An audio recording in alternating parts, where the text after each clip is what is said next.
Welcome to Season 5 of the podcast of the Urban Mystic. In this season, we're exploring relational spirituality, which is not rooted in character formation and instead in immediate relational engagement with God. It is a relational mystical spirituality encouraging people to enter deeply into living and loving in relation to their own self, others, and God. We can't think of any better venture to give our lives to than this, and I'm sure you'd agree with us. In this episode, we dive into one of our key values, the value of storytelling. Storytelling is vital to relational spirituality as it's vital to relational depth. We all live in relation to stories, and yet we can live more in relation to stories than to the people those stories are about. And we often live more in relation to our story and therewith bound to our story and lost within our own self. The art of storytelling lies in self-discovery and therewith the sharing of who we are with ourselves and with others. Through storytelling, we can arrive at the true depth of living and loving and enter deeply into our relationships and therewith improve not only the quality of our own lives, but the quality of each and every person that we are connected with. Urban Mystic is supported by people making once-off and regular contributions. If you'd like to contribute from your tithe or make a contribution to this work just because you like us and like what we do, follow the PayPal link in the show notes. Please like, subscribe, and leave a comment on your favorite listening platform. This also really helps grow the podcast.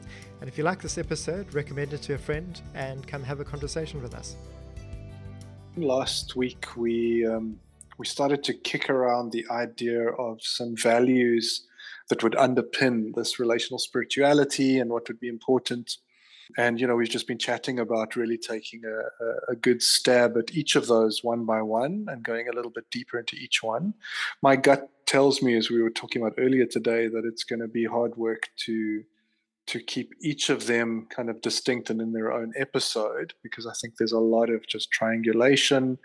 You're ready, if you're a smart listener, picking up that we might be aiming at 3, perhaps more, to start with, to dig in. Because there's a lot of interconnectedness, I think, between these values and how they would manifest in practice. But we're going to take a good stab at the first one tonight and dig a little bit deeper into storytelling. And then we'll move on from there. We'll look at deep listening, and we'll look at the reality, the practice, the presence of God, and sort of relational intimacy there, and what that entails. So it's a little bit of a trajectory about where we're headed. But tonight is storytelling. And jeepers, there are a number of facets to that we can go through. But I guess it's safe to say storytelling is, surprise, surprise, spoiler alert, really just about telling the story. And I think as we discuss more, that'll just become more apparent about how multifaceted that actually is. But it just reminded me, I was thinking this afternoon about each of us telling our own stories and some of the emotions that I remember that we held going through that, and just putting some of our own stories out for people to listen to. And that was both a great experience and also just a little bit nerve-wracking. It's quite something to be invited to show up kind of like in your authentic self, as authentic as you can be, and reveal some parts of yourself in story to somebody else. And that's hard enough sometimes just doing it one-on-one. It can be even harder doing it in groups, and it can be somewhat mind-numbing to think that it's going out into the interweb ether, and who knows who's listening to it or re-editing it to who knows what. Yeah, it's a fascinating process, and I thought I would just kick that back across to you. You said you had some thoughts to really get us going on, and then we'll go from there around storytelling. So, listeners, welcome. Thank you for joining us yet again. We realized earlier today, quick aside, that we've now managed to publish more than 100 hours or so of content, which is potentially a drop in the ocean, but is really cool for us to reflect back on some awesome conversations and the journey we've been on. And you've been such a critical part as our listeners, and we're very grateful for you. So thanks for joining us, and hope you enjoy tonight's conversation as we go forward. So, Tim, storytelling. What do you want to jump in on all of that? Well, the first thing I want to jump in on is last week's episode. The one that I actually published today is episode 75 for us. That's a massive accomplishment. I think by the time I finished recording episode 2, I didn't think I had more than 4 episodes in me. And then, you hopped in from episode 3 and we've been going ever since. So it's a big celebration.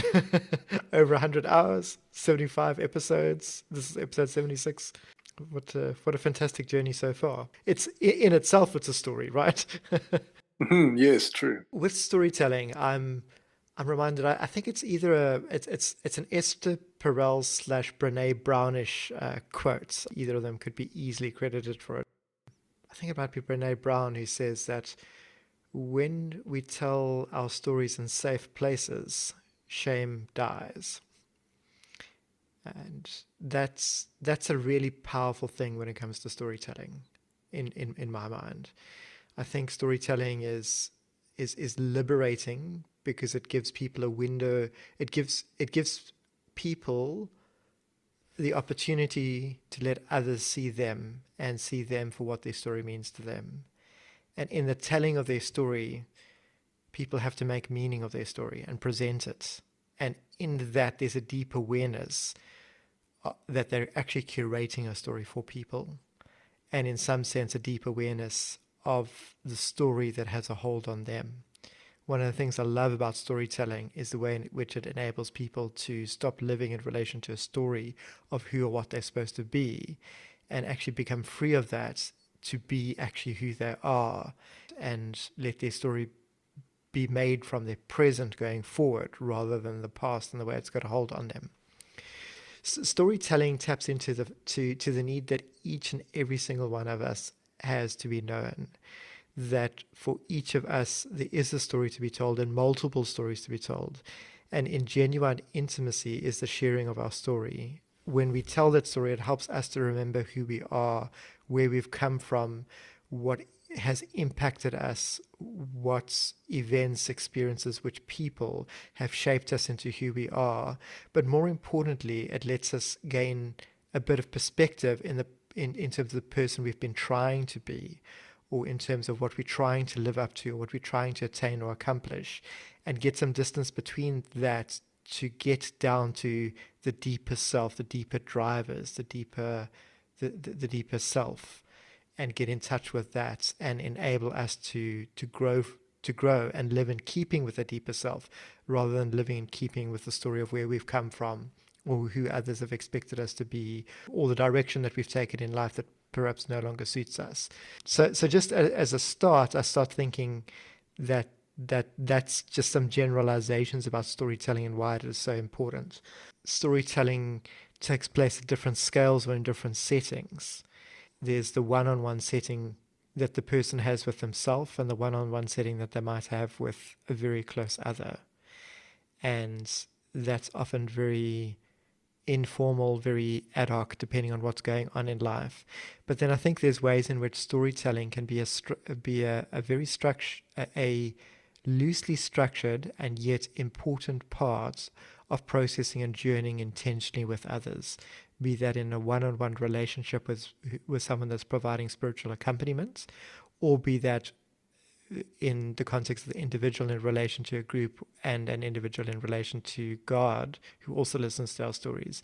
So there's ways in which we can go about telling our stories that enables us to go through a process of building relationships with people, even as we build our relationship with ourselves through that storytelling.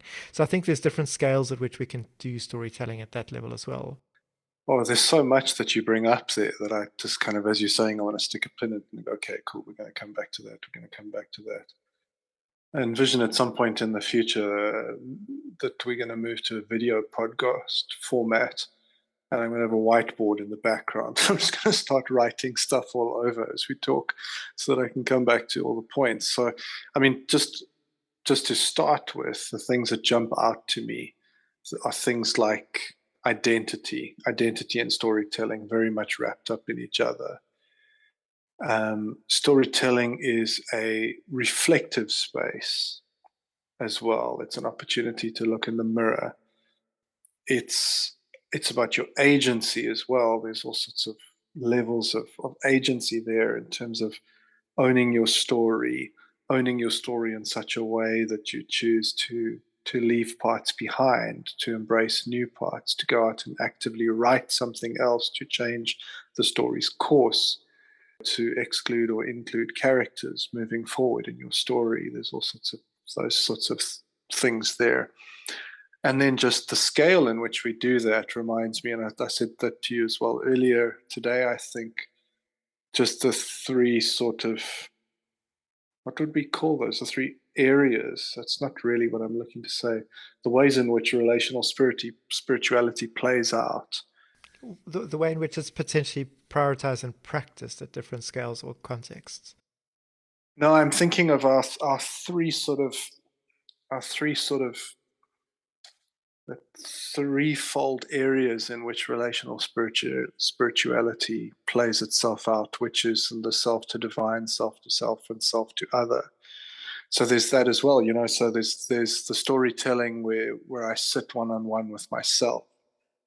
And,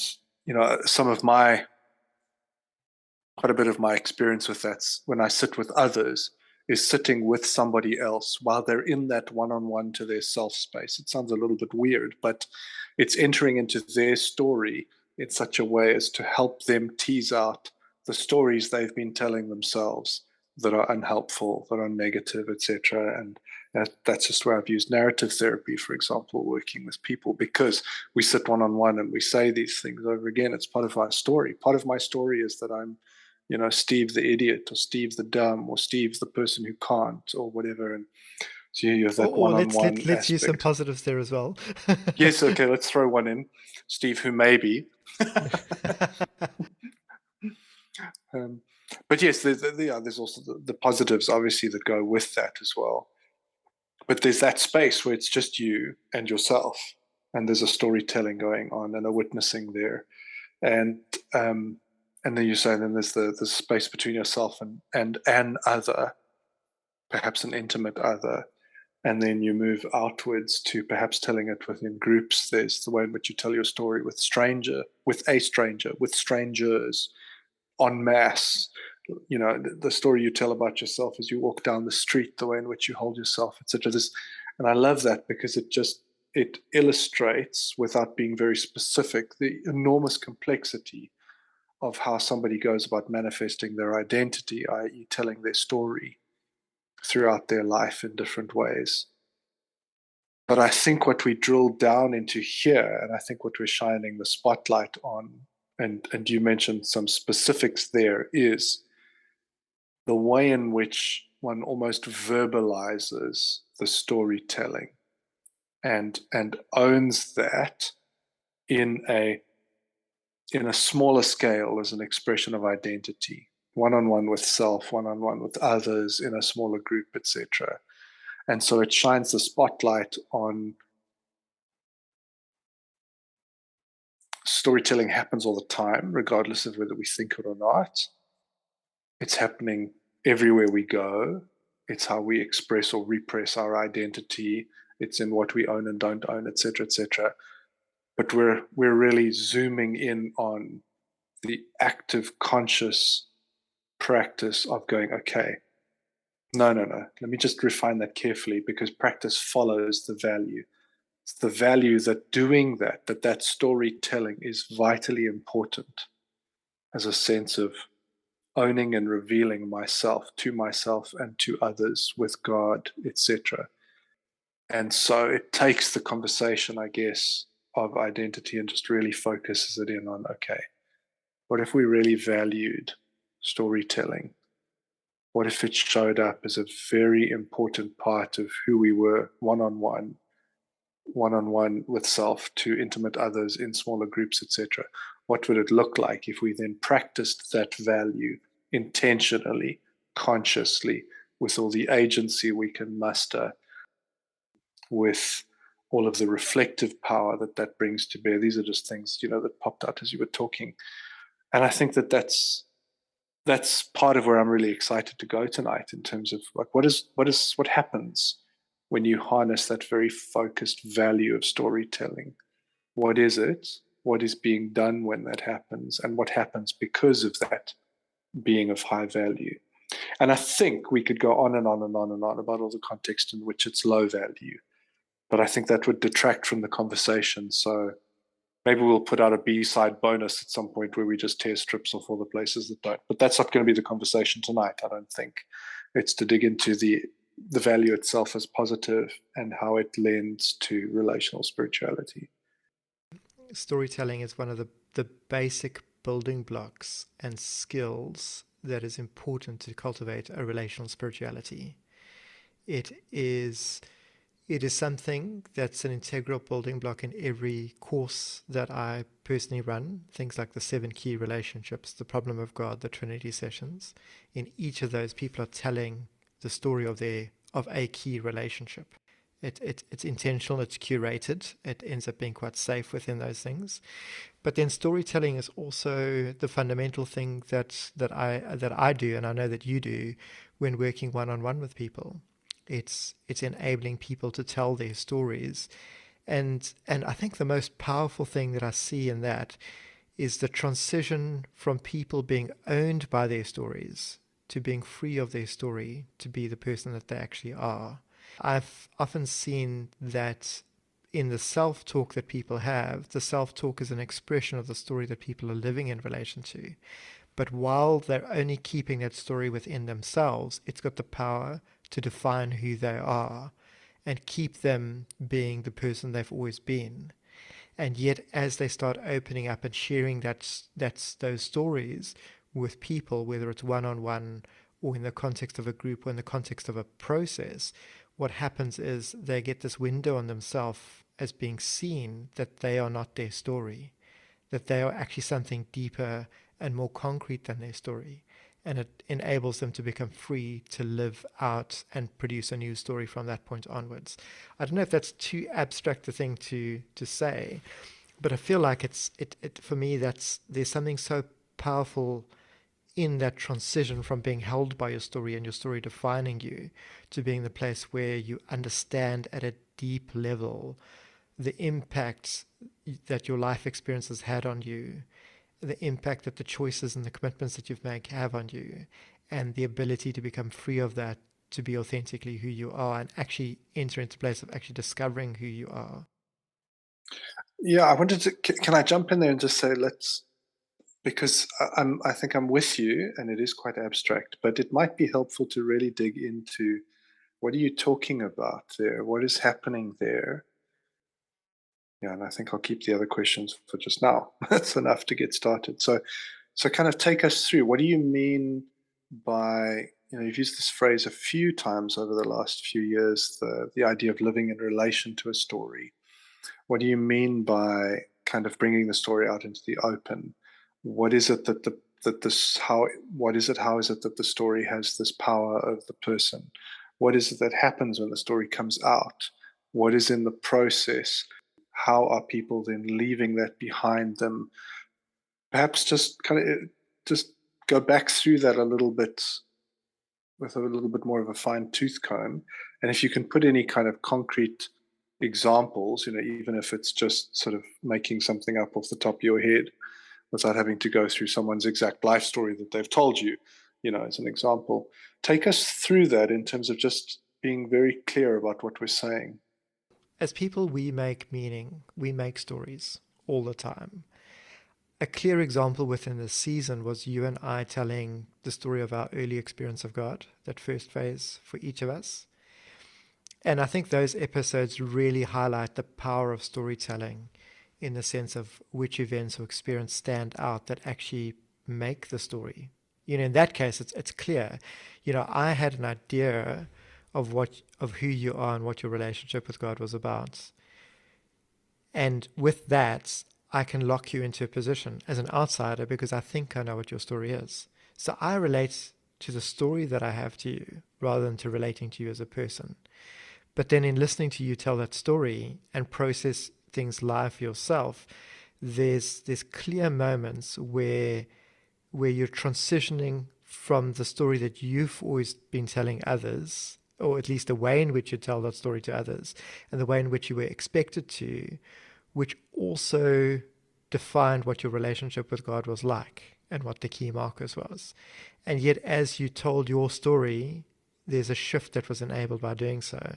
Now, I had the same experience myself, where I've always told the story around certain key events that I've always been expected to put first, or been expected to tame down, or been expected to tell in certain ways. And that story of my earlier experience of God in that way had shaped my understanding of God and my relationship with God.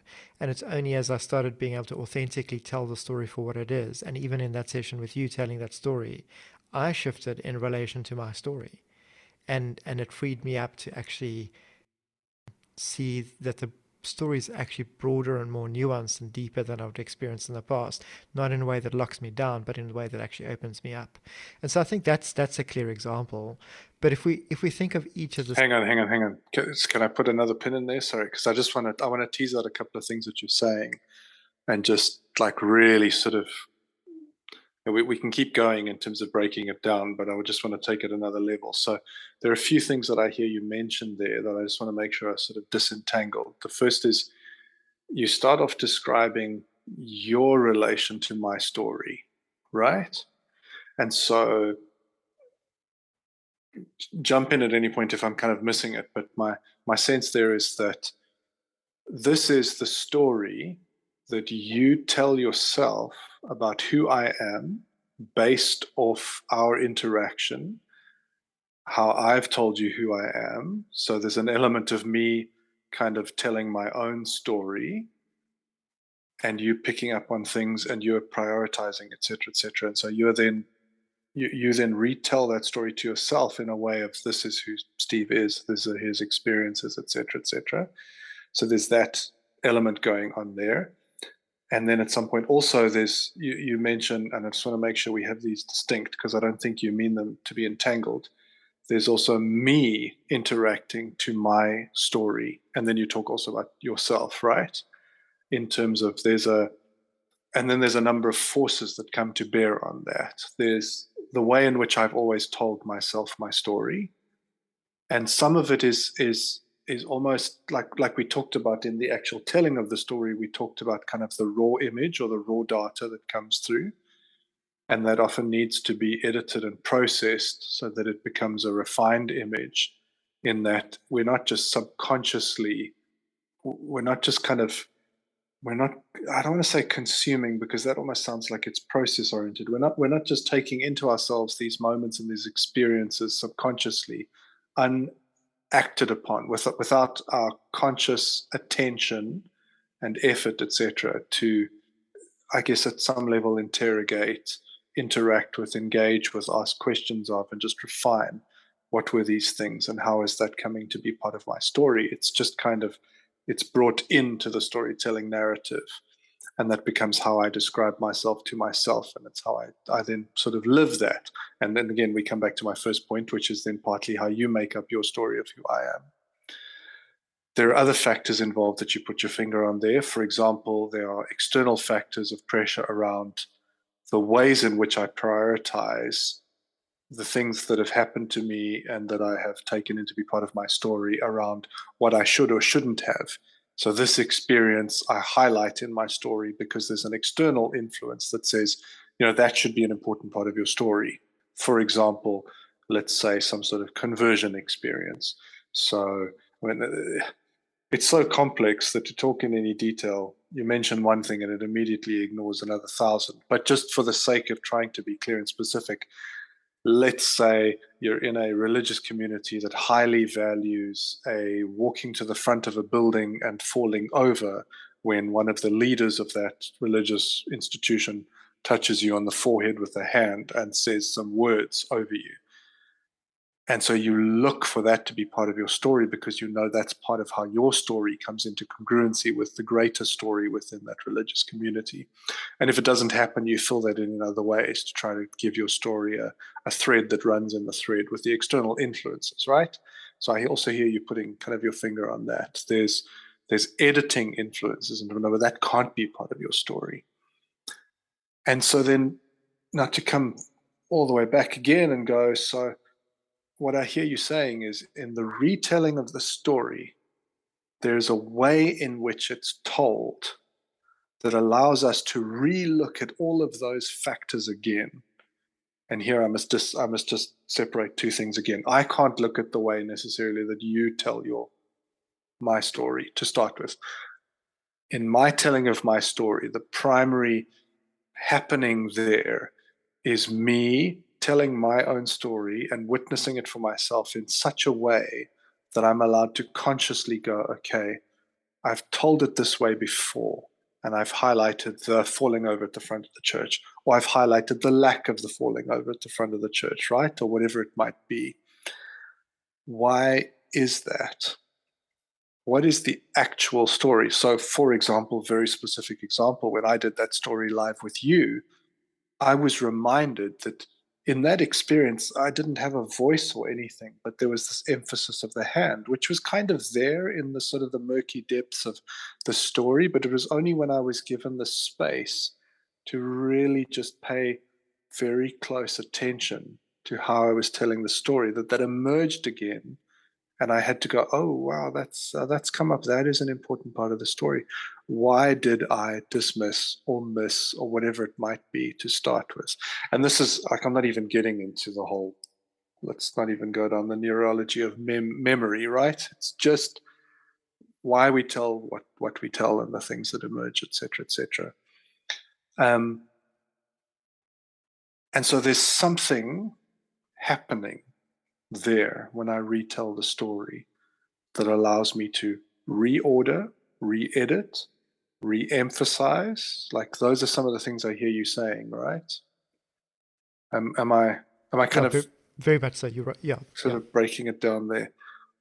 What would you say? Because to start with, I wanted to ask you the question: why is it so important? Why is telling our story? Why is that a building block of relational spirituality? Like, why is that so important? And I think I'm moving now to the question I actually want to ask is, what is happening in that moment that makes it so important? What is happening when I tell you my story and you listen that allows you to change your story that you tell yourself about me and allows me to do that? And why is that so crucial? What do you see happening there? it's stripping away the layers of narrative between us. When I get up in the morning and I put my clothes on, I'm getting dressed and I'm telling everyone else and I'm telling myself who I am in part by how I dress. When I go to work and choose the work that I do or drink the kind of coffee that I choose over something else, there's layers there again of where I'm entering into different stories at different layers. So there's a constant living in relation to story, and I think I become aware in listening to people's stories. Like I become aware in listening to your story in that environment, how how the degree to which I'm not necessarily relating to you as a person, I'm relating to the story that I have about you. And that's where it becomes powerful because I'm able to then start looking beyond the story that I have about you, looking beyond the story that you have about you, and actually look deeper than that to see the who you are that is actually hidden at the depths of your story. And to see you as you are, however imperfectly I'm able to see you, and however imperfectly or tentatively or confidently you're able to step out and reveal who you are. So I think what's powerful about that is it's in that we actually make a deeper human connection to each other, where we move from distanced interactions to a closer proximity to each other, and we're actually able to connect deeply. So I think for me that's a big part of it in that situation. I think the other thing is if I've got a certain picture of who you are, um, I relate to you as that person that I think that you are. And in that, I can be missing a genuine human interaction with you. Because if I relate to you as the version that I used to have of you, and I come to discover that actually you're quite different to that, I've then got the opportunity of relating to you and not actually bypassing a connection with you to relate to that story about you. So I think in those areas that's where it's quite powerful. But then the other thing is, I could have an image or an idea of you that actually has no idea or no match or no picture of who you are. Like for instance, I've recently had a conflict situation with someone. We haven't spoken meaningfully in over 2 years, and yet the perception that this person has of me is a story that they've built. And all I hear in the interaction with them is a lot of projection, a lot of stuff that's been thrown at me. And the fact that I've got some familiarity with storytelling enabled me to cut through that and go, hey, hold on, you're a person who hasn't spoken to me in over 2 years, and you're throwing all this at me as though it's current. You're actually relating to a story about me, and that story isn't built in relation to me. That's a story that you've built in isolation from me. So of course that's disconnected to me. So the person that they are so upset about and that they're fighting with is not the person that I am. They're fighting with a story about me. And I think how this plays out in our relationships, especially in our close intimate relationships, is we consistently build a story about a person, and then we relate to that story, not to that person. And we respond to that story, and we're triggered off that story. And stories in that sense get in the way, whereas healthy stories enable relationships, dysfunctional stories disable relationships. So I think it's at that level, and we can look at it in different ways. Like my story about you was not accurate. It's not that I deliberately built an inaccurate picture of you. It's not that you sold me the wrong story either. It's just that as I've pieced it together, it doesn't actually match who you are. So for me, in that kind of context, to hear your story is a tremendous privilege, especially to hear your story at depth, because it enables me at that depth to actually get closer to who you are as a person. And our relationship can deepen, and our mutual value for each other can deepen, and the quality of our connection and our communication can deepen because I'm actually connecting with you. I'm not filtering that. So I think that's the starts of it. That's the powerful nature of it, just in general as a value. I think the ways we go about practicing that make it safe or unsafe depending on the context and how it's facilitated, even in group settings. Oh, it's like 1,000 different directions I want to go with that. For me, it's obvious. It's so incredibly rich. There's so much to be explored within this. Well, while you take a second, I'm going to jump in. Mm. May I? Okay, give me more to think about. Go for it. I'm very aware that a lot of the conversations that I have with people is around their spiritual experience and the absence and the presence of God. And they've got big questions often, or they're wrestling with things. I'm aware that they're wrestling with stories. They're wrestling with stories about God. They're wrestling with stories that they've been told are supposed to be true. And they're trying to work out from the story of their life what is or isn't true. And they're working through the mismatch between stories. I'm very aware that when we tell a story about, say, for instance, why Jesus died on the cross, was it to appease Satan? Was it to appease God? Was it as a sacrifice? Was it as an apology? There's any number of different ways we can go. Is it just luck of the draw and he had a bad run?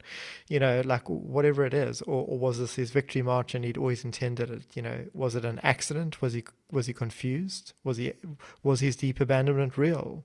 Et cetera, et cetera. There's different ways in which those stories are approached, and then our expression of Christianity is often built in relation to that, and then we struggle with that. People struggle with those kind of things quite often.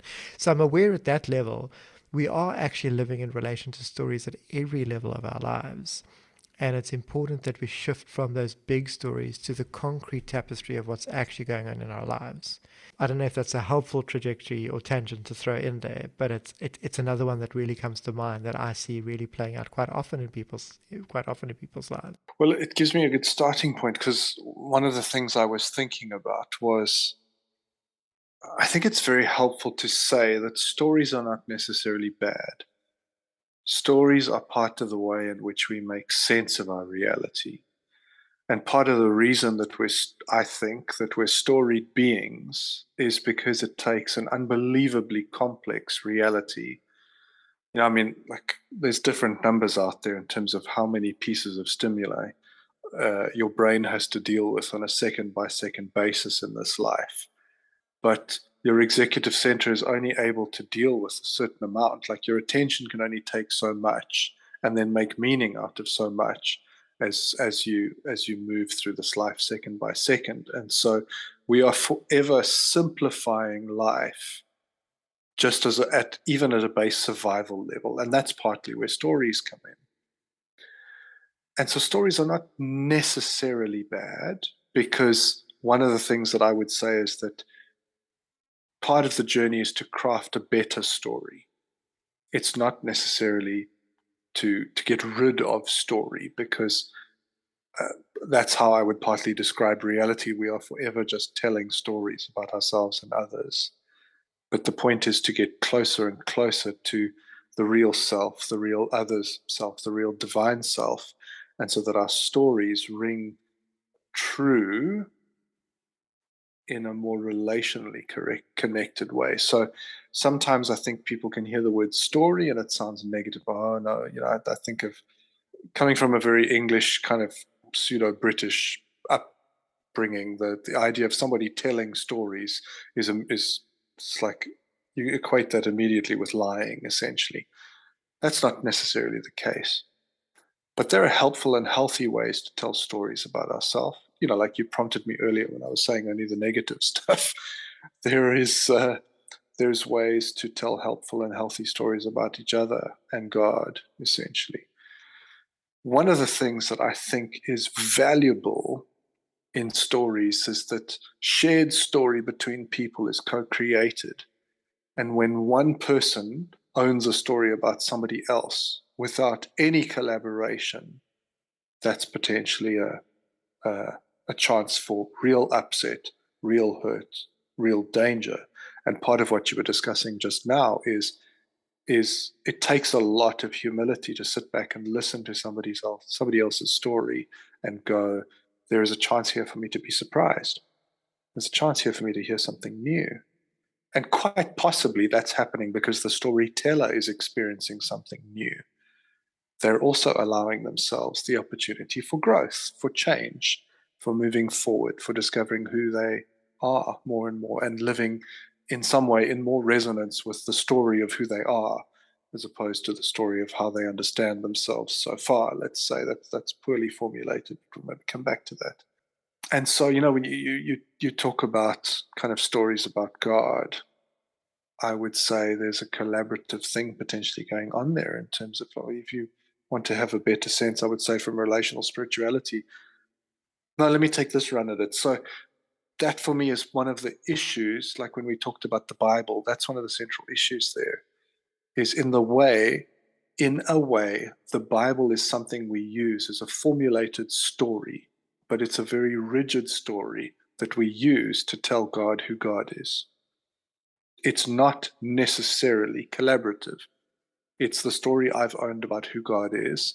And then the beauty of a story like that, as you were talking earlier about potentially, you mentioned conflict with somebody else, where they own and refine or make up or whatever it is, a story about you, but not in relation with you.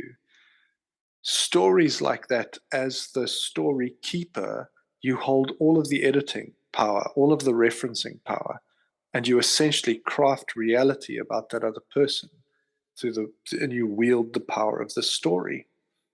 And that happens in the one-on-one internally as well. Stories are a way in which we can basically be kept captive within ourselves, or we can be kept captive by others, because this is the story that somebody tells you about. I mean, I would see this all the time. You just look at children and their development, and it takes like so many positive affirmations to balance out a negative statement that someone, oh, Susie's just stupid.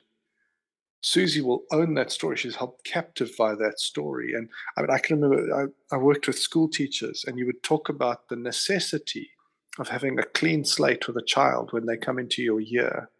And this is not utopia I'm talking about. It's not like, Dylan stabbed classmates the year before. You probably want that information to carry forward, and people need to help Dylan. But someone says, well, Susie's just stupid, and then that carries on to the next year. The next teacher owns that story about Susie without ever having interacted with Susie. And Susie comes in already held captive to the idea, oh, well, we're not expecting her to do very well. Why? Because she's stupid. She can't do this. She can't do that, whatever. And that story holds her captive. But if Susie can openly and vulnerably tell her story of who she is in an educational manner within that class, and the teacher will participate with her, Susie will start to tell her own story in a different way, and the teacher will will join her in that, will support her in that, because she will also tell the story of who Susie is, who she's becoming closer to understanding herself to be. And so that's some of what I kind of hear you saying, and I'm perhaps coming at it from a different angle, and that's why it's so incredibly important. What the hell is incredibly important? What am I talking about? I feel like it's a little bit scattered, but Yeah, you really are highlighting the ways in which people can be captive to stories, the ways in which the stories that we tell can be a barrier to connecting between people, and the ways in which authentic stories can be ways to connect with people. yes. And the function of storytelling, and that's what I hear you saying, the reason it's so powerful is it allows the genuine to emerge from potentially, and I think that's what I was trying to just emphasize, from potentially having been shrouded by a previous story. And something that struck me, you talked about this person you had the conflict with, and you'd last seen them 2 years ago. So the strange thing about story is, if I borrow your example, let's say, and I move it out of context, because I'm not trying to say this specifically about you. Well, let me talk about me. I could take you now to people I knew from 15 years ago, and they could tell you a story about me that would be both completely 100% accurate and, well, I don't know about 100% false, but relatively false. Because they'd be telling you about a Steve who was alive 15 years ago. And a lot of that Steve doesn't exist anymore, because I was, to a great extent, a very different person 15 years ago. And I'm hoping that I've become a slightly better person, a slightly more thoughtful, a slightly more compassionate, a slightly more loving, a slightly more relationally engaged person. But if I took you back to those people from 15 years ago, they could give you an accurate depiction, I think, in some ways, who I was. And so that story would be true to a certain extent. But if they tried to say, but that's who he is now, I would say, no, I think we should have some conversation. And if you're willing to listen, you might be surprised by some of the things that I've let go of, some of the things I've had to apologize for, some of the things I've had to work really damn hard on to eliminate out of that story. Because I would agree with you, a lot of what you tell me, that story of who I was 15 years ago, I would agree with you that that's who I was. I'm not certain it's who I am anymore. And so that's where stories can be really interesting, because they can be true in the past. And yet we can see the break when people start to take that agency within themselves and go, yeah, perhaps I'm not useless. I'm not going to be useless anymore. I'm going to go out there and I'm going to make some changes. Or I never listened, or I didn't care for people, or I was very selfish, or whatever it was. I was stupid. I was a bum, or whatever it was.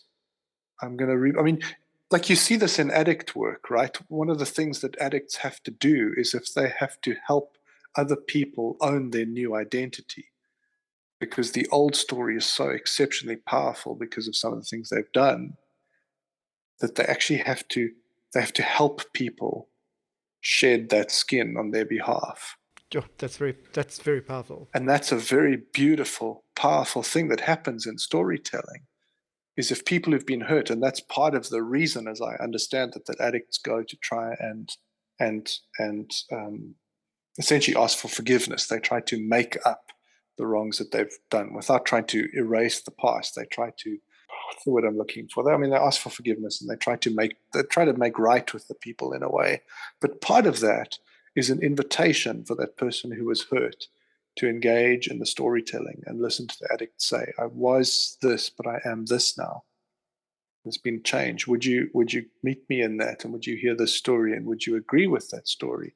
Would you take that on as part of how you tell the story of me? I'm going to draw on some psychological terminology here, and I'm going to caveat that by saying I'm not a psychologist, and you're way more familiar with the stuff than I am. So please, Well, just let's see. jump in with the Nerf bat and the chafing bat to help me. Yeah. Let's see. I'm aware that people who've had traumatic childhoods go from being a child to being an adaptive child. They become a something in order to be strong and survive. And that's great for them as children. And yet, as an adult in their 20s, 30s, 40s, it's important for them to let go of the adaptive child, because that adaptive child is now pretty poor at relationships as an adult, because they're not functioning as adults. They're functioning as that child that learned to survive. Now that's one layering of it.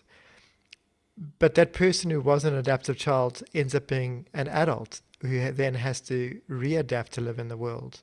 And so, in many ways, we become an onion skin of stories that we put on top of each other. The privilege of being able to tell your story later on with people is the privilege of being able to remove and peel back those layers and get through those different layers, not to be a child that's in need of being cared for or anything like that, not to replace those things, but to be the person that you are with all your weaknesses and all your strengths, but to strip away those stories to be the person that you are now and to be healed and restored in and through telling those stories. I don't know if that makes sense. I feel like I'm doing a Yeah. job No, of. no, absolutely. Absolutely. I mean, I think about it from the perspective of somebody who puts on multiple layers of clothes, but doesn't necessarily change the clothes underneath. And so you have potentially some clothes that are, it's perhaps where the analogy breaks down a little bit, but are dirty, but haven't seen the light of day in a long time. And so it's like itchy and scratchy, and you're not actually very comfortable. But on the outside, you have like a nice shiny suit on, because that's part of the way in which you've covered up the things that have happened.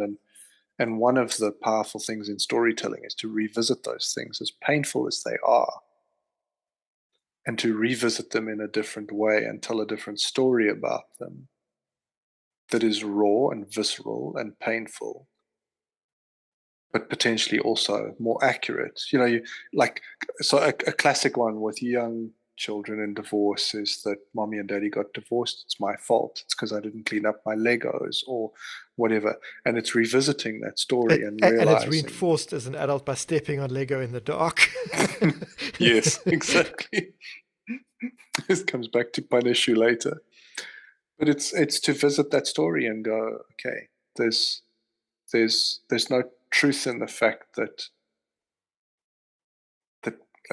you caused this split. There were two adults who made difficult decisions and potentially bad decisions, and you were caught in the middle, and you did your best. See, that's where the story comes in. You did your best to make sense of an exceedingly complex situation, with the personhood of who you were at that point was unable to grapple with the exceeding complexities of that situation. And so you created a story to make sense of it. And how you made sense of it was, one day daddy walked in really angry and said, "Oh man, these Legos are everywhere. Why haven't you cleaned them up?" And immediately after that, fought with mommy. And then mommy said, "Well, I don't want to live with daddy anymore." And I went, "Oh, 2 + 2 makes 4 every time. Every time it makes 4."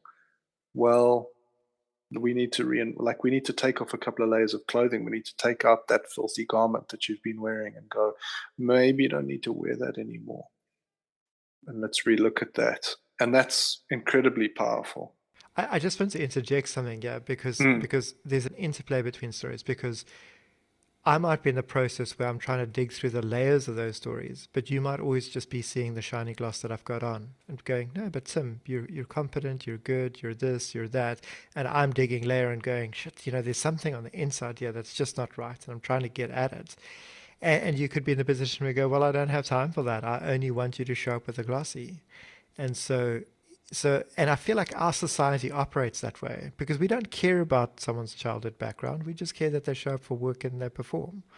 we don't care. I mean, we do care if they're doing things or they're on drugs and that's going to inhibit their work, but we don't necessarily care about the deeper person or why the person is uncomfortable. We just care that they perform often in society. So in many ways, we live within a network of stories. In relation to the work that we're doing, in relation to the economy, in relation to our family, in relation to ourselves, etc., etc. And so I think in some ways storytelling needs to, especially if we're looking at relational spirituality, storytelling is ways in which we connect genuinely with other people, but it's ways in which we connect genuinely with ourselves.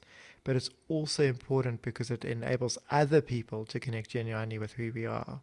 And so I think of it as something that is potentially really dangerous and at the same time tremendously transformative. Because in a certain sense, I, for me to peel away the layers of those stories is for me to actually lose the self that I've always told myself I am and I've told others that I am. So stories are powerfully transformative. In a Jungian sense, someone would use alchemically, alchemically transformative, or we could use words, we could use any number of different symbols and frameworks. But at the basic level, to enable people to tell their stories is to enable people to become free of the stories that they told themselves in those different earlier years. And that's where it's powerful, because in becoming free of that, if I don't have to be that maladaptive child anymore, who the hell am I? Do I know? Yeah. Yeah. Okay, let's make a new story together. Let's journey together going forward. Okay, that enables me to become the person that I'm trying to discover who I am. And you're trying to discover who I am. So I think there's storytelling is powerful because it shifts us from being who we were supposed to be or being who we're supposed to be to becoming the person that we are, to becoming in the being and the becoming as active verbs today, rather than having been shaped to who we are and being forever stuck that way. And there's a lot of process, like coming back to that conversation, involved in that, right? I mean, it's very messy. There's often, before there's becoming, there's unbecoming, and it's somewhat helpful to distinguish those two, while at the same time it's quite murky. The unbecoming and the becoming sometimes play out simultaneously. They're cyclical. They're sometimes linear. But it's messy. And if I think simply about one of the reasons that we come up with a story is that it is a defense mechanism. It's a weapon that we can craft to protect ourselves from some of the hurtful, harmful things in the world that happen. The invitation and the safety is essentially you can put down that weapon. And I'll agree with you that while you are more vulnerable, while you are perhaps defenseless, I'm not going to rush in and cause you to have to pick up another weapon to defend yourself. But I'm going to invite you to be brave and dig internally and perhaps root something out that's unimportant. If I think of some of the most significant issues with couples that I've dealt with, it has to do with, I would use the word instinctual, although that would be only somewhat helpful, but it's like knee-jerk reactive stuff in people that you have to go, but we have to create a space in which we can move beyond that. And bare minimum, this whole she said, then I said, then she said, then I said, like, is that working? No. So we have to put those weapons down, which are just essentially self-protective. It's a way of just going, yeah, but when she says this, trigger, that's a great word, because what it means is I'm going to fight you on that, because I don't want that to get in. I don't want you to come in and I don't want you, you always leave your shoes around the house. Well, what is she really trying to say to me? Is she saying to me that I'm someone who's lazy, or is it competent, or like what's going on? Or he says this and about my family, or whatever. All the reels that I've dealt with that just play on kind of automatic pilot and repeat with people. It's to go, okay, but let's put that aside and really listen. And listen to the person as if they're telling you a genuine, revelatory piece of information about themselves. They're not trying to hurt you. They're not trying to get at you. It may be hurtful, sure. It might get to you. It might ask something of you. There might be change that needs to happen on your side for this relationship to flourish. But let's listen to their story because people don't attack other people because they feel safe. They don't attack other people because they feel loved and needed, etc. We do that out of defensiveness. We do that to protect ourselves. And that's a beautiful part of genuine storytelling, is an invitation. When you talk about peeling back the layers, I think of putting weapons down and going, okay, I no longer need to control Tim through my version of his story. I can enter a brave space and go, okay, Tim is allowed to tell me things that surprise me, challenge me, upset me about who he is, what he's experienced, what he's going through. And I need to be brave enough to hear that in a way that witnesses to his process, because he might be telling me something difficult because he wants to get rid of it. Or he might be telling me something difficult because that's genuinely who he is or where he is or whatever it might be. And listening allows that to come out. Sorry, now I'm jumping into our second value, but entering into the storytelling, let me put it that way. Entering into that as a value and holding that and going, this is important, this process, allows for that to take place and for us to be curious about that and to engage with that in the process, in the mess, in the murk. It's exceptionally difficult, I find. It asks a lot of me every time I have to do it. It's very draining. Well, I think that's where it is. It's a question of how is this value for storytelling prioritized and practiced? And there we're getting quite practical. There's a couple of principles at this level that clarify storytelling and enable storytelling to be a safe experience. Because someone telling their stories puts them in a position of vulnerability to themselves in the same way that it puts them in a position of vulnerability to others. And I want to acknowledge that, which is why storytelling taking place in the context and a process can be tremendously valuable in one sense. But if it takes place in another context, it can be quite an unsafe experience. And so what do we need to make storytelling safe? We actually ended up modeling something like this when you and I told our stories about our experience of God. The first thing is both you and I were required to share, but we got to choose what we shared, and we got to choose the depth at which we shared it, the depth of vulnerability or the depth of exposure. And so I think that is one of the principles that I think is tremendously valuable to hold to. And so if it's in a one-on-one context, you share and I share, or at least, the way we did it is I shared first and then you shared. I got to choose what I shared. You got to choose what you shared. And there was a lot of respect and exploration within what was shared, as opposed to going, Steve, I'm expecting you to tell me something else. So I didn't force my way into your story. You were in control of the story that you shared. I was in control of the way that I shared. You didn't force your way into that.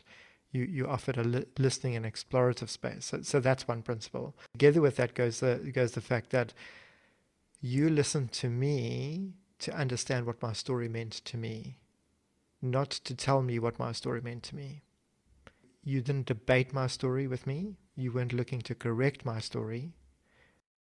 You were looking to enable me to understand my story while you were looking for me to help you understand my story, if that makes sense, and vice versa. So storytelling isn't about debating the accuracy of someone else's story, and it's not about telling other people how they're supposed to understand their story. It's about enabling them to tell their story so that they can understand what their story means to them, and so that myself as the listener can understand what their story means to them. I think the other things that end up being important is the classic things of confidentiality. When you tell me your story, I don't go and tell other people your story. Your story always remains in your hands to tell, and for me to experience the privilege of. But then the other thing is storytelling in this sense is not a counseling session. And especially if it's in a group context, if there's four of us that all have to tell our story, no individual stories should dominate the group. If there's four of us and Tim's the only one that tells his story and everyone else is expected to listen to it, again, that's cutting against the preaching dynamic as well, because you're not telling your story as though it is the only story that matters. It's one story. So it's normative, yeah. Those for me are things that become principles that enable storytelling to be quite vital. I think the other thing is some kind of consciousness of the process of why the story is being told. And in the context of two people getting to know each other, like lovers or friends, the process of telling stories is very much, it's very open. It's based on whatever comes up in any given moment. But if people are sharing a journey together, then the shared boundaries and shared expectations of that journey end up being quite important as well. So to that, I would love to add the value without, let me not use the word value because it makes it a little bit murky in terms of what we're setting out as the primary topic. Let me say the principle of curiosity, because I think, how are we going to balance this well? I don't disagree with anything you say about the safety that's created. People owning their stories, the deep listening, the listening to somebody's story for what it means to them. I do think a principle that enhances the storytelling, if it's located in what you've already said, the principle of curiosity, I think can bring out more of the story. And so there I think about the fine line. You say it's not a counseling interaction, and I would agree, because I think that's a very specific agreement between two people or a group of people or whatever it might be. But if I listen to your story and I'm not quite certain I understand what you're saying, and I'm allowed to ask a question, and I can be curious and go, I don't get what you're saying. If it's located within the space of, I'm here to listen to your story and understand it for what it means to you, it's not a challenge. It's not what you said is wrong, or you should phrase it more like this or this.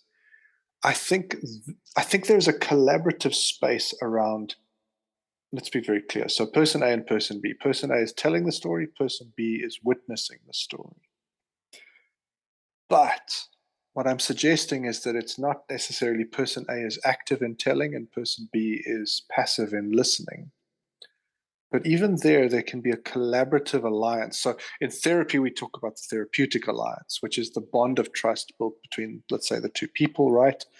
And that encourages questions, poking. It encourages insights even from the person doing the listening, going, I hear you saying this, and I wonder whether you are, then they deliver their insight. That might not necessarily land 100% in the storytelling, but some good questions can really, if it's for the sake of clarity, can really help stimulate further thought. And even the speaker can go, when I hear you tell me what you've heard me tell you, I realize that I misemphasized. Because if what I said, what you got was, I went into the jungle and I wrestled a tiger and the tiger died. And you go, oh, wow, Steve. So, you're really proud that you killed a tiger.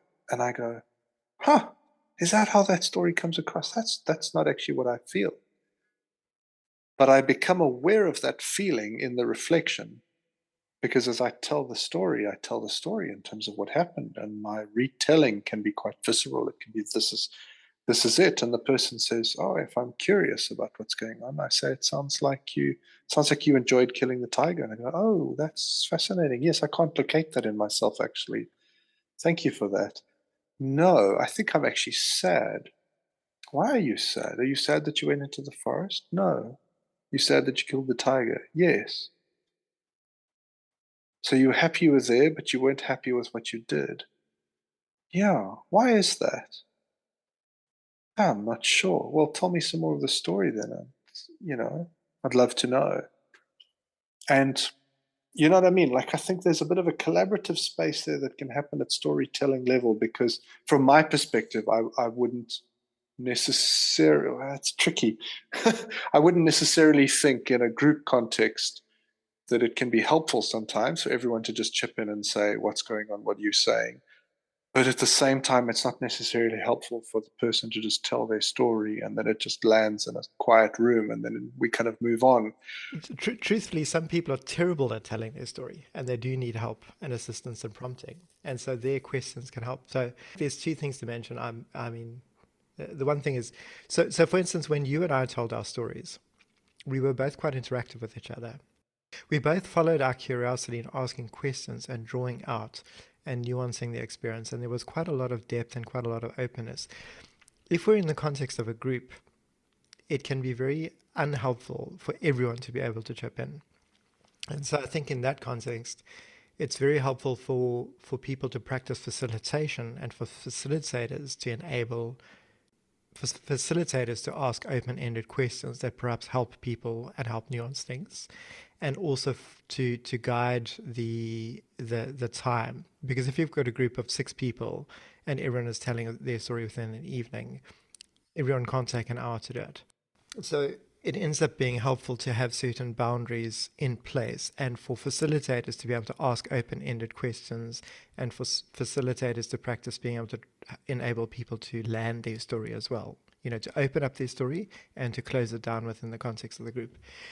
But I've definitely seen it in group environments. I remember hosting the 7 key relationships together with a church that was being planted. They'd heard that was a great group for helping forming communities and getting them going, and they were excited about it. But as a quote unquote pastor type, they were terrible at any kind of like meaningful relationship stuff, and they just didn't get it. And it was about halfway through the series. No, in fact, it was over halfway through the series, and there was some genuine bonding that had been forming in the group, and people really sharing their stories. And in the context of people telling stories of families, it comes around to this guy, and he's supposed to be, he's the pastor to most of these people. It comes around to him saying stuff about his family, and he goes, "Geez, guys, I didn't realize you were all so messed up." And that, this was 4 or 5 weeks into an 8-week process, and that just killed it. It just totally killed the interaction amongst everyone. Why? Because it just created this divide between, yeah, I'm the pastor, my life is together, I'm all fine. You people are also messed up. and and that's where the power of intimacy can make or break a group, and the power of a disconnect like that and something that's out there. So Mm, there's a big difference. absolutely. Yeah, there's a big difference between how people can respond to people's stories that is helpful and unhelpful. And if you're curating a group, you can help people come to understand that. But I think because we often tell these stories in one-on-one context, whether it's counseling or spiritual direction or spiritual accompaniment or any of those kind of things, we don't get to appreciate how masterful facilitators and story listeners are. People that listen to stories and enable people to tell stories. There's quite an art involved in that, and so it's one of the reasons why I feel like when introducing this to groups, you actually have to share a value and share certain supporting principles that enable storytelling to be very helpful for a group. Because, for instance, in that context, that singular statement by the person killed it. It makes me think of, I think we touched on this in this sort of specificity, that values drive practice then, as opposed to practice drives value. And if the value for storytelling is there and is deemed to be important, then the way in which we go about storytelling hinges on the fact that it is important. And so the way in which we do that and we host that and the size of groups, etc., we, i.e., general humanity, must be in such a way that it supports this value to its highest level of effectiveness.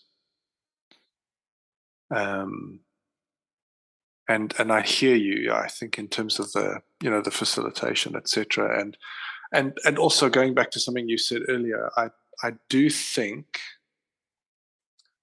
I would base this off kind of my anecdotal experience within my own life of attempting to tell my story with people and sometimes it goes better than other times.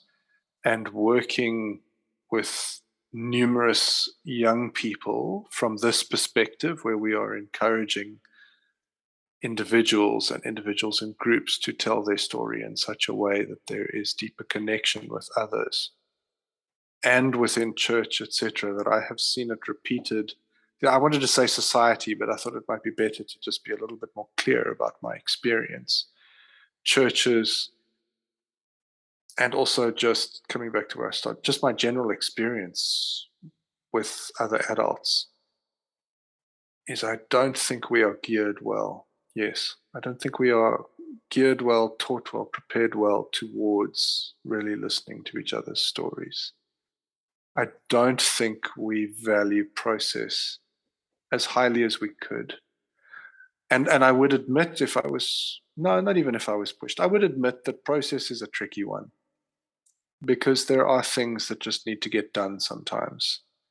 And so doing sometimes for certain reasons needs to be prioritized. But I think that we exist, definitely in the Western world, in a far more doing oriented than being oriented space. And we really miss the being. If I look at some of the trends in business that I start to pick up, there's a serious move towards, look after your employees, develop your employees, make people feel as though they're welcome in their workplace, that they're valued for who they are and what they do, that they are more than just means for production. They are also individuals. And I think that that's fantastic. I don't think any business would survive if there had to be a deep storytelling therapy check-in at the beginning of every business day, for example. I think that there's a time there's and a place level for it. exactly, right? Like there's a level of this at which it's just not helpful and not helpful. That's a poor phrase, but there's a level at which being slows down doing. And sometimes that is crucial. Sometimes it's very helpful. Sometimes it's like we're not going to go a step further because it's necessary. And there are some times when doing has to trump being. And I think it's a delicate balance, and it's one that has to be managed well. But I do think we by far err on the side of doing rather than being. And I think we're uncomfortable with being from a Western mindset. I think we battle to settle into deep storytelling. I think it's why we like to wrap up people's stories for them and fix their stories. And oh, you said you had a terrible childhood. What you mean is that you're stronger as an adult, right? Can we move on? Oh, thanks, Karen, for sorting that out for me. That's great.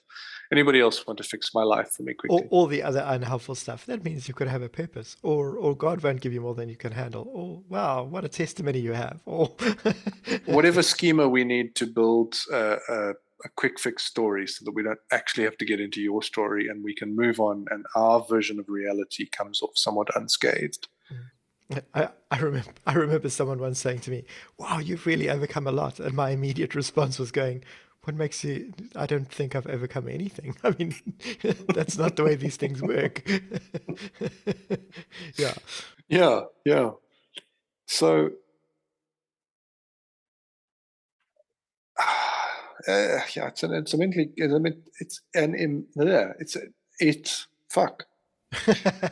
an immensely complex thing that we're trying to just stretch out on a piece of paper and pin down the different bits and pieces and the moving parts. It's for me, it's an absolute necessity. I cannot see that life on this planet, the future life on this planet, is going to succeed without a greater ability for us as human beings to settle down into each other's stories. I think the gross political and social polarization, for one, would show us that we're sucking at listening and finding each other in our own stories and doing the messy work of whatever comes after that. But most definitely for us to sink deeper into the centers of self self and the other, self and the divine other. This is a value which becomes a practice that is indispensable. It's just not something we can do without. Because I think a lot of the things, and this without going down that rabbit trail, a lot of the things that we've replaced it with, I think we've got enough data now to show us are not actually doing what this could do for us as individuals and as groups that gather. I think it's that crucial. It is. It's an Esther Perel thing again, to quote the great guru, my celebrity psychotherapist crush. Is she says that the meaning and the quality of your lives is directly proportional to the meaning and the quality of your relationships. It is just so true that a lot of people end up feeling quite isolated and disconnected, not because there aren't people around them, but because of their inability to connect with themselves. It creates a barrier to them connecting with others. I remember years ago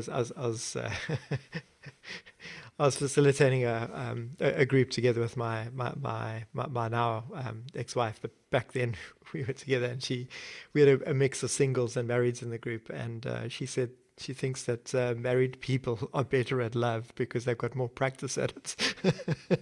And there were two things that were very interesting in that group that was highlighted. Is all the singles were hugely offended that someone could think that, and all the married people were like, wow, that's actually quite profound and true.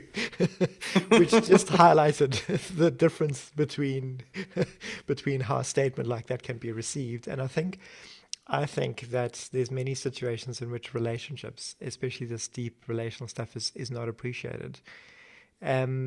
Possibly because people are doing other things, and that's fine. But I think as we hit the second half of life, there are more and more people that realize that there's a disconnect between the person that they've been living as and the person that they feel like they're trying to discover themselves to be. And here be-ing becomes a verb, and be-coming. Who are we becoming? Who are we being? As verbs end up being quite powerful. And I think for people that are in this phase or that phase, storytelling and relational depth go hand in hand, because it is no longer important for them to be seen as someone who has achieved in life. It's important to be seen as the person that they are.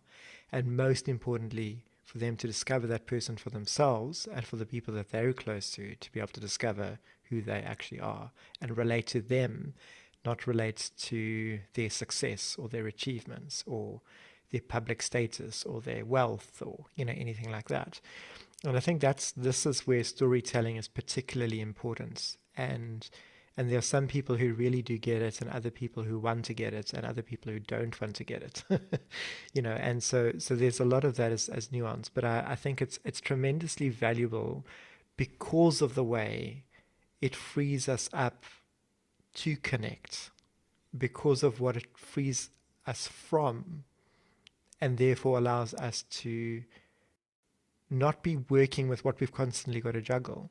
So if we're living with those 10 different layers of who we are, each layer creates a level of disconnect. So no matter how sensitive we want to be with people, all these shells between us and all the shells that others are wearing means that we can't actually feel, and we can't actually connect. We can't actually touch each other at that deep level. And storytelling is a wonderful practice, like a value. It's tremendously transformative in the way that it enables us to shed those false narratives that we've built up, and even to shed those true narratives that we've built up that can also get in the way of who we really are as well. I've just tripped into where I'm excited about it after going through the year.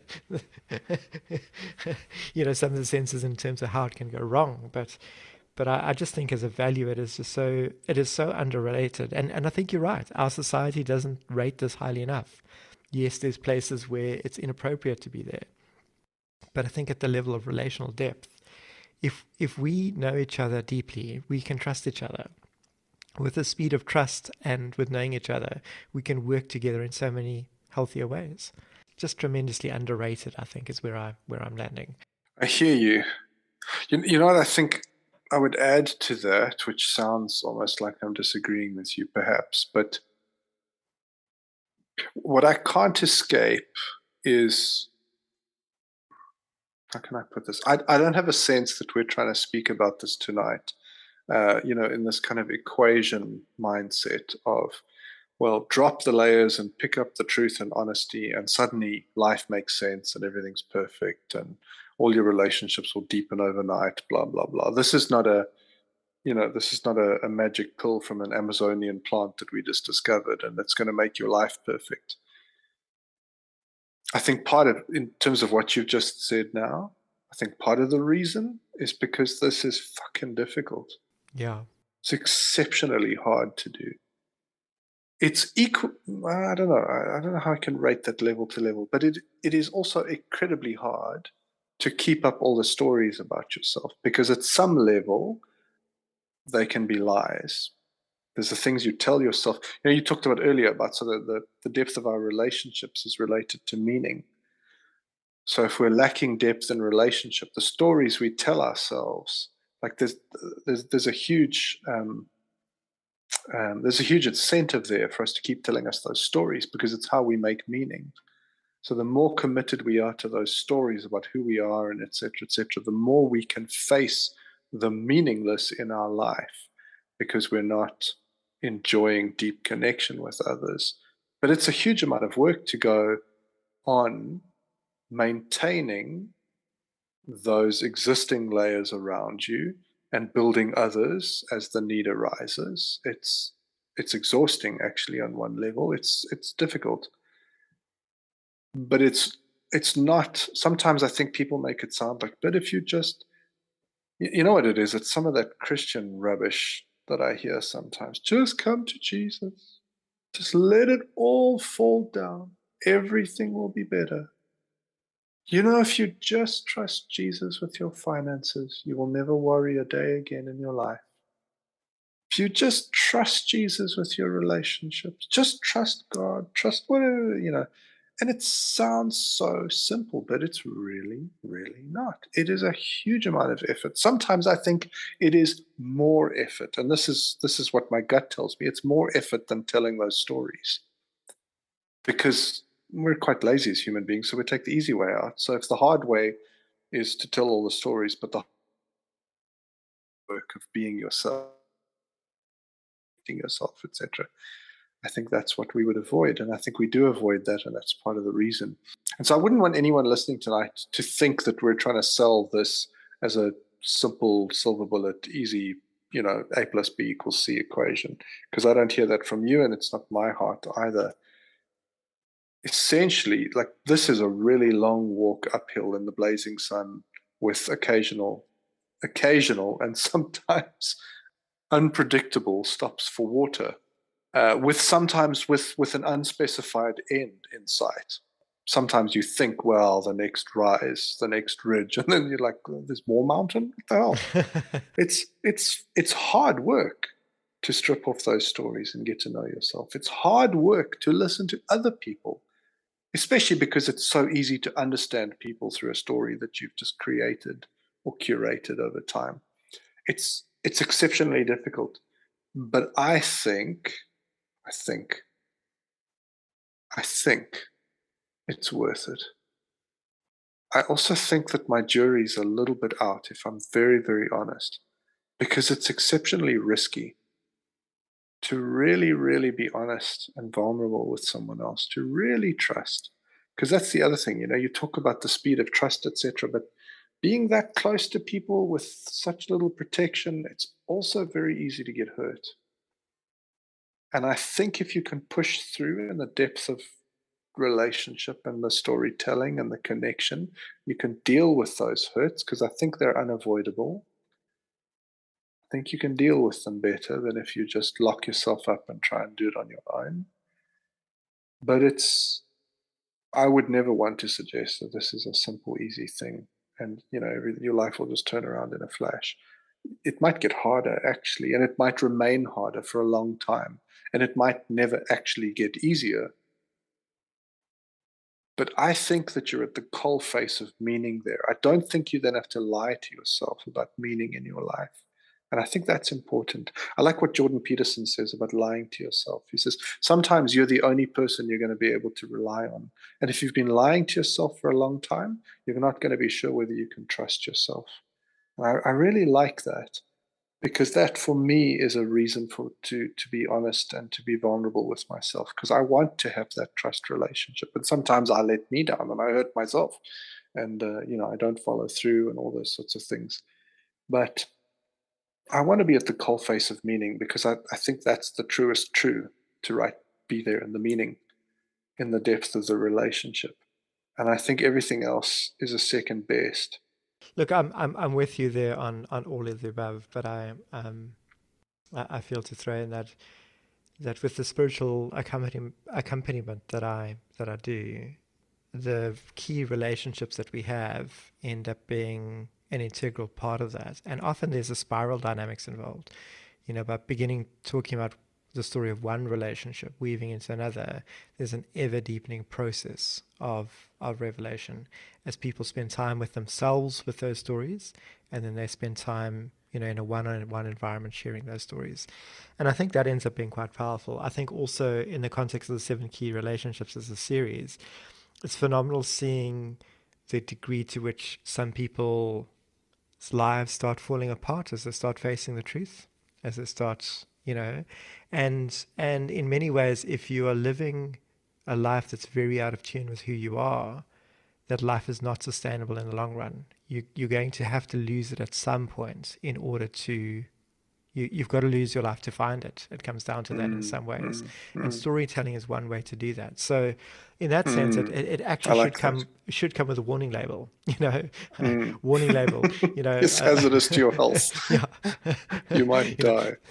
All the sex, violence, nudity, language, prejudice, Yes. all of that's going to be involved in it, I like that. So I think that's quite challenging, and that's again where we were musing a couple of weeks ago on the shift between, in preaching, it's all stage centered and preacher centered, and that's where your trust rests. Your trust rests in the person that's leading the church, and the eldership or leadership or whoever, and of course the Bible is the word of God, right? Whereas the locus of trust shifts from the stage to the participants in this kind of process. Because it relies on them being authentic, present, vulnerable, relies on them being honest in terms of sharing, well, as honest as they can be. Because we're not all equally honest with ourselves, but in telling our stories, we start discovering where we are and where we aren't. And so it's very powerful to layer it that way. I think the other thing is when we tell stories in groups, we often tell better sanctified or better edited stories. When we tell stories one-on-one, we can really go to the depth of the story in some ways. And when we tell the story to ourselves, we can see the myriads of connections that we might not even be able to express. And I think those 3 layers of storytelling end up being tremendously important. Absolutely. Yeah, I like that. Sure. I mean, I don't feel like we've gone far enough. And yet I also feel as though we've covered enough ground for the conversation tonight. But there is just so much, in my mind, so much more to talk about when it comes to storytelling. I agree and with the you. gift My that head is. My head is bouncing all over the place. Perhaps I might finish with this, like a simple thought. The question came to mind when you were talking, kind of, okay, well, we might not be there yet, but if we landed this episode, how would we answer the question? Okay, well, cool. I've listened to you guys blabber on for an hour or so, and like I'm with you to a certain extent. So what do I do then if I'm listening? So how does one go and do this storytelling thing?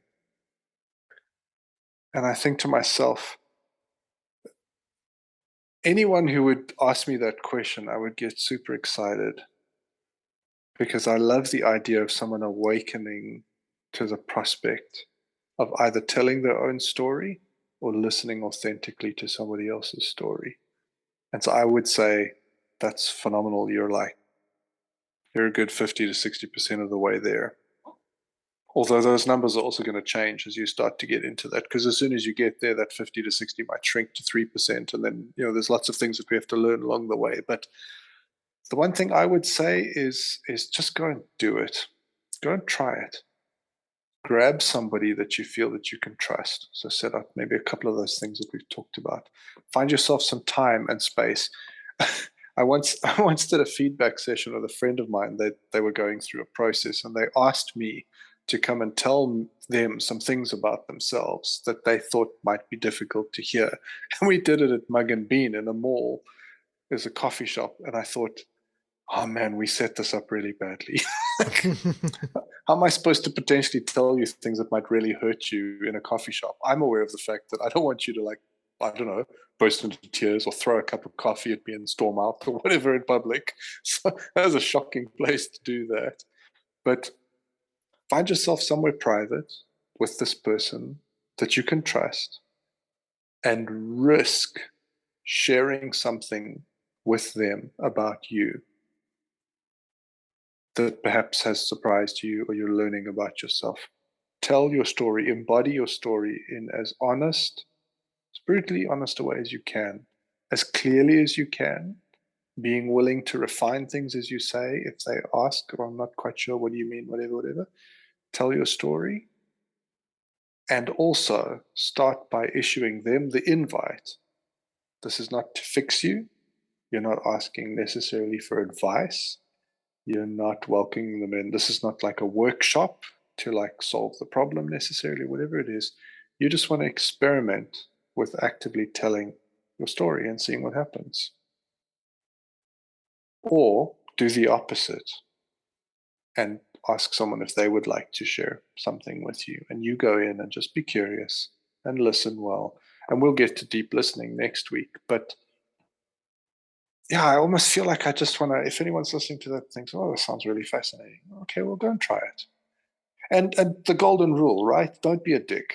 Well, just remember that. Yes. The golden rule, if you think, am I being a dick? Stop. How can I be less of a dick? It's a great golden rule to follow. I invited this person to listen to me, and I set this up, and I asked for this to happen. Great, cool. I'm going to host the space, then I'm going to own what I've asked for. Or if you're going to be listening, think about those things. Oh, yeah, I'm not here to solve their problem. I'm not here to tell them what they're thinking, etc. Just here to really let them trot out a piece of themselves in public between us, and I'm here to listen and to tell them what I hear them saying, perhaps even. Give it a try. I think that's an excellent place to leave it.